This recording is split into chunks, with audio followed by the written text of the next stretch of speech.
We now come to the Leader of the Opposition, Keir Starmer. Thank you, Mr Speaker. Can I join the Prime Minister in wishing Her Majesty a happy birthday? Why did the Prime Minister's Press Secretary, Allegra Stratton, have to resign from her job? Minister. I bitterly regret Allegra's resignation. I think it was very sad, and I think she did an outstanding job. I do, particularly since she was the one who coined the expression coal, cars, cash and trees, which enabled the UK to deliver a fantastic COP26 summit last year. Keir Starmer. Allegra Stratton laughed at breaking the rules. She resigned. The Prime Minister then claimed he was furious at her behaviour and accepted her resignation. Professor Neil Ferguson broke the rules. He also resigned. The Prime Minister said that was the right thing to do.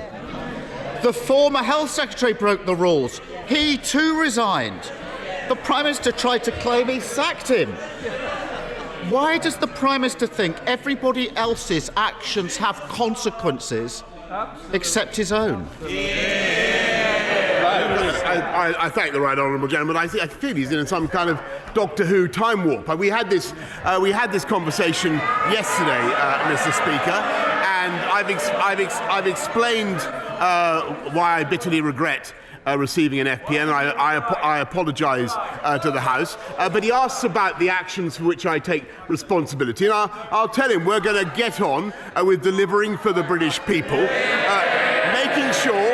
making sure that we power out of the problems that COVID has left us, and more people in work than there were before the pandemic, Mr. Speaker, fixing our energy problems and leading the world in standing up to the aggression of Vladimir Putin. Those are all subjects about which I think he could reasonably ask questions now. These are strange answers from a man who yesterday claimed to be making a humble apology.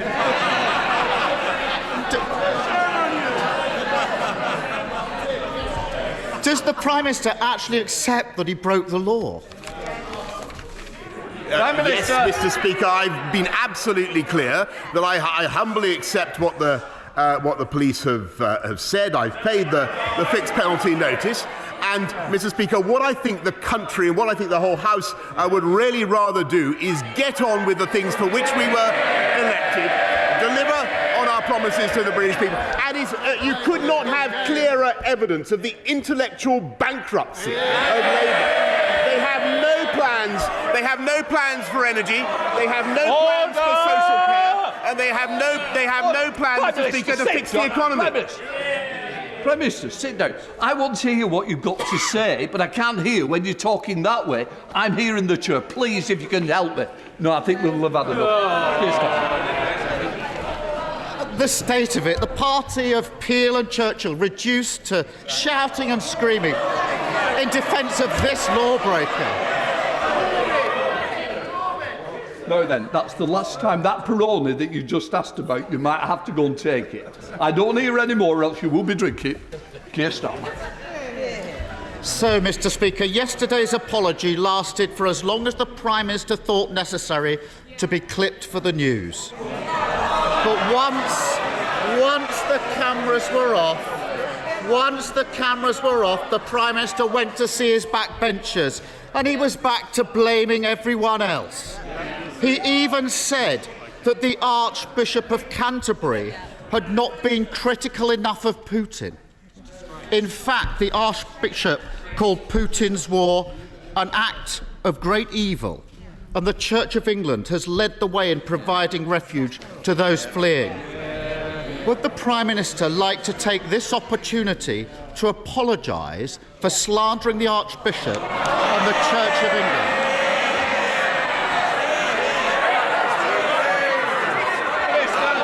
Mr. Speaker, I think the right honourable gentleman.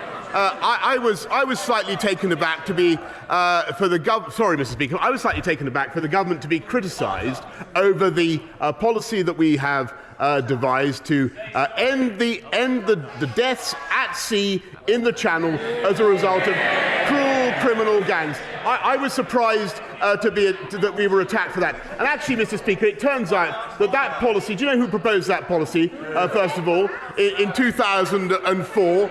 It was David Blunkett, Mr. Speaker, who said it was a 21st, yes it was, and she'll remember, a 21st century solution to the problems of illegal asylum seeking and immigration. He should stick with, he's a Corbynista in a smart Islington suit. That's the truth. I think you'll find Mr Corbyn doesn't have the whip. But I think that's a no then. Pathetic. He never takes responsibility for his words or action. They were all there. The Prime Minister also accused the BBC of not being critical enough of Putin. Would the Prime Minister have the guts to say that to the face of Clive Myrie, Lise Doucet and Steve Rosenberg, who have all risked their lives day in, day out on the front line in Russia and Ukraine, uncovering Putin's barbarism? If the right honourable gentleman wants to join the Conservative Party and come and listen to the meetings of the Conservative Party, he's welcome to do it. But as I say, I think he's a Corbynista in an Islington suit. But I said nothing of the kind, and I have the highest admiration as a journalist and a former journalist for what journalists do. I think they do an outstanding. I mean, I think he should withdraw what he just said. It has absolutely no basis or foundation in truth. Keir Starmer. That's how he operates. A merely mouthed apology when the cameras roll, a vicious attack on those who tell the truth as soon as the cameras are off.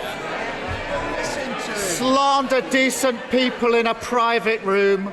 Let the slander spread without the backbone to repeat it in public. How can the Prime Minister claim to be a patriot when he deliberately attacks and degrades the institutions of our great country? Prime Minister! How many does he have? Mr. Speaker. Sorry, Mr. Speaker. No, premise, just a second. I want to hear the Prime Minister's answers. I expect it both ways. Prime Minister. Mr. Speaker, it is an indication of the depths to which he's willing to sink. That he accuses me of traducing journalists. What he says is completely without any foundation whatever. I did not attack the BBC last night. For their coverage of Ukraine, he must be out of his tiny mind, Mr. Speaker. He must be out of his tiny mind. I said no such thing, and there are people behind who will testify to that. He is completely wrong, Mr. Speaker. That is the limit. That is the limit of his willingness to ask sensible questions today. We are getting on. This government is getting on with the serious problems that require attention. Fixing our energy supply issues and by the way, undoing the damage of the Labour government that didn't invest in nuclear power for 13 years. We're the nuclear power station every year. Standing up to Putin, Mr. Speaker, when he would have elected a Putin apologist. That's what he wanted to do, and he campaigned to do that. Mr. Speaker, and fixing our economy with record numbers of people now in work, productivity back above what it was, more than 500,000 people back on the payroll than there were before the pandemic began, Mr. Speaker. That is as a result of the decisions, the tough calls this government has made. We get on with the job while they flip-flop around like beached flounders on the beach, Mr. Speaker.